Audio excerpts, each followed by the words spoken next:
जब रावण मृत्यु के करीब था तब राम ने लक्ष्मण को उसके पास भेजा ताकि वे उससे जीवन का ज्ञान ले सके। उस समय रावण ने लक्ष्मण को जीवन के 3 कड़वे सत्य बताए। पहला, शुभस्य शीघ्रम, अच्छे कार्य को जितनी जल्दी हो सके कर लेना चाहिए और बुरे कार्य को जितना हो सके टाल देना चाहिए। मैंने राम को पहचानने और सही निर्णय लेने में देर कर दी, इसलिए मुझे यह परिणाम भुगतना पड़ा। दूसरा, शत्रु को कभी छोटा मत समझो। मैंने वानरों और भालुओं को कमजोर और तुच्छ समझा, लेकिन उन्हीं ने मेरी विशाल सेना को पराजित कर दिया। तीसरा, अपना रहस्य किसी को मत बताओ। मेरी मृत्यु का रहस्य मेरे भाई विभीषण को पता था। यदि उसे वो रहस्य न मालूम होता तो शायद आज भी मुझे हराना कठिन होता। मेरी बातें सही लगे तो कमेंट में। जब आप झूठ बोलकर किसी की जिंदगी बर्बाद करते हैं तो उसे कर्ज समझिए, ये आपको ब्याज सहित वापस मिलेगा। किसी निर्दोष के आंसुओं पर अपनी सफलता का महल मत खड़ा करना।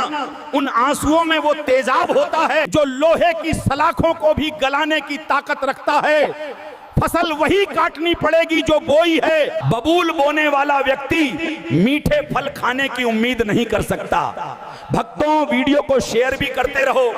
आपने सुना होगा, लोग कहते हैं कुत्ता रोए तो अशुभ होता है। अरे पगलो, कुत्ता रोता नहीं, वो दर्द में बोलता है, अकेलेपन में पुकारता है। जिस जानवर ने इंसान से ज्यादा वफादारी दिखाई, उसी को तुम अपशगुन बना देते हो। सोचो, जब घर में इंसान रोता है तो तुम कहते हो दुख है, और जब कुत्ता रोए तो कहते हो अशुभ है। अशुभ कुत्ते का रोना नहीं, अशुभ तुम्हारे अंदर बैठा डर और अंधविश्वास है। जो हर चीज में अपशगुन ढूंढता है वो कभी सच्चाई नहीं देख पाता। जानवर अशुभ नहीं होते, अंधविश्वास अशुभ होता है। जिस बात को सोच सोच कर आपको डिप्रेशन होता है, सारी रात आंखें खुली की खुली रह जाती हैं, जिस दुख दर्द के कारण आप सो नहीं पा रहे, सिर्फ एक बात का ध्यान रखना, इस दुनिया में ऐसे बहुत से लोग भी हैं जो सिर्फ सांस लेने के लिए संघर्ष कर रहे हैं, असहनीय पीड़ा सहकर भी धक्के खा रहे हैं ताकि कुछ साल और जी सकें और अपनी जिम्मेदारियां निभा सकें। किसी 2 कौड़ी की परेशानी को खुद पर कभी हावी मत होने देना, क्योंकि जिंदगी हर किसी को एक ही बार मिलती है और इसे रो रो कर नहीं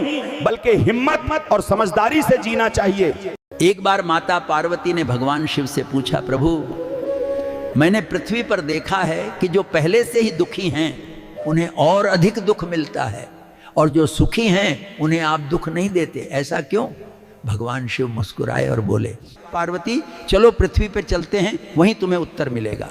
दोनों ने मनुष्य रूप धारण किया और एक गांव के बाहर डेरा डाल लिया। शाम हुई तो शिवजी बोले, हम मनुष्य रूप में हैं, इसलिए भोजन भी मनुष्य की तरह ही बनाना होगा।